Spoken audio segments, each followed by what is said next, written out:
Il y a l'élection en Alberta au mois de mai. OK, on va se revoir l'année prochaine pour l'élection fédérale. Et en attendant, merci énormément, Paul. Merci beaucoup. Merci beaucoup.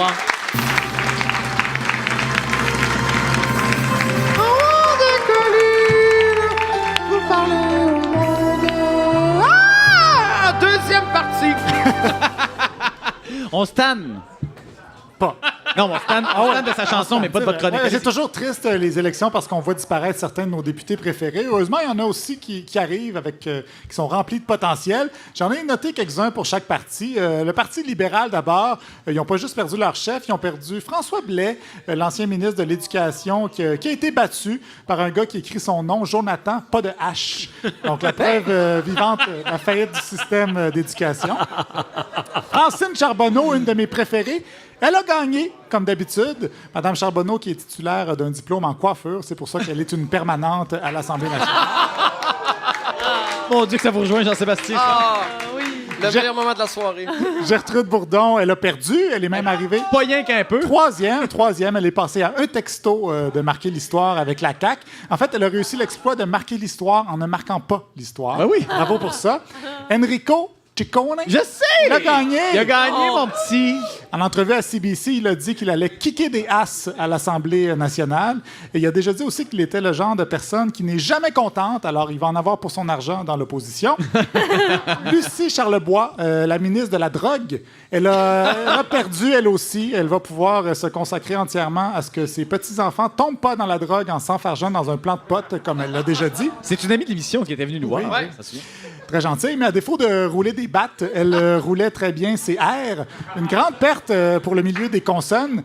Une chose, il reste juste en fait François Legault. Connaissez-vous encore des gens de 50 ans et moins qui roulent leur R? Jean-Sébastien. Ben non, voyons. Ben, quand vous vous appliquez, Écrivez-nous.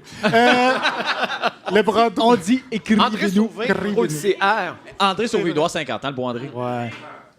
Sinon, il y a le bras droit de Jerry Sklavounos, Georges Tsantrizos, qui a perdu. Et même s'il était le bras droit de Sklavounos, il n'a jamais touché à des femmes sans leur consentement. Il n'a donné à peu près aucune entrevue en campagne. Il n'aime pas ça et ça donne bien. Il n'aura plus jamais besoin de le faire. Peut-être que Jerry Sklavounos aurait dû se servir un peu plus de son bras droit. Je parle pour les bons conseils. Là. Ah oui! Brillant. Bravo, Paul. Ben, brillant, arrêtez. Là. Madame Philomena Roti, réélue. Elle n'a pas senti le brûlé. Elle a gagné quand même par 13 000 voix. C'est inspiré de vos blagues de boutique de mode.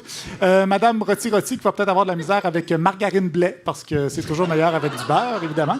Il y a aussi Gregory Kelly, qui est le fils de Jeffrey Kelly, qui a succédé à son père dans le duché de Jacques-Cartier, où il régnait depuis 25 ans, une circonscription héréditaire. Il paraît qu'ils vont bientôt affranchir les serres là-bas. Alors, un dossier à suivre.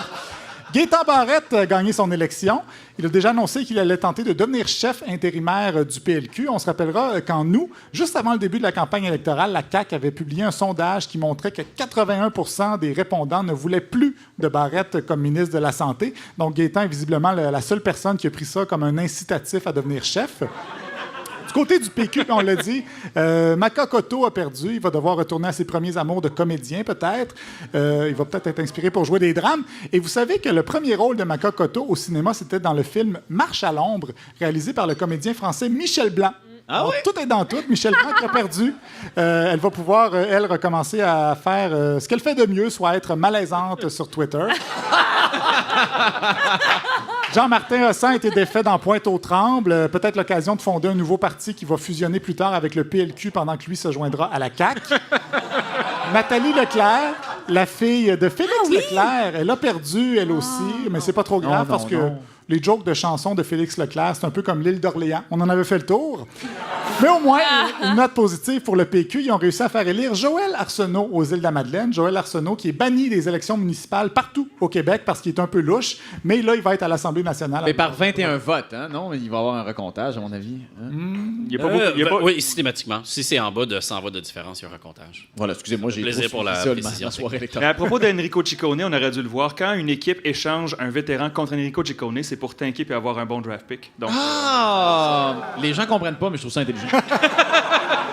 À Québec solidaire, mauvaise nouvelle, Marie-Phare Boucher, dont je vous ai parlé, elle a perdu. Elle a eu 1708 votes. Elle va pouvoir se consacrer entièrement à dessiner des vulves. Toujours dans le domaine... C'est ça qu'elle faisait? Oui. Ben oui. Mais là...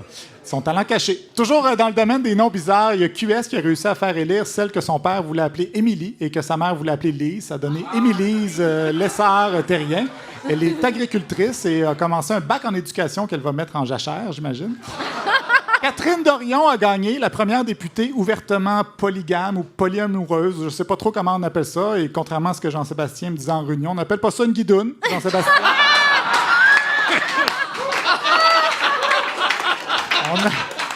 On a beaucoup parlé de sa tuque à Catherine Dorion. On a dit qu'elle pourrait pas entrer à l'Assemblée nationale avec une tuque parce qu'à l'Assemblée nationale, tu peux être corrompu, avoir les mains baladeuses, tant que tu as une cravate, ça passe. Hey! Mais donc, Du mansplaining, je pense. Non.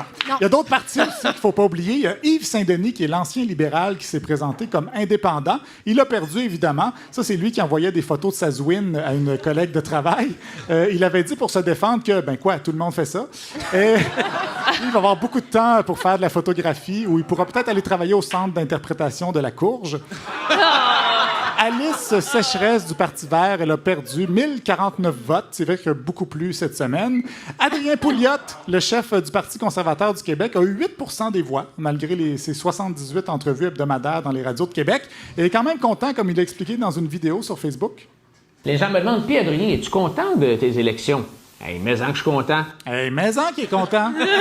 Son candidat Guy Morin, lui, le tripeux de gun qui organise des manifs devant le monument aux victimes de Polytechnique, lui, il a eu 1524 votes. C'est plus que Alice Sécheresse. C'est le monde dans lequel on vit. Et je pense qu'on a fait le tour. Alors, bravo aux gagnants et perdants. Et je vous dis, bonne fin! Merci, Olivier.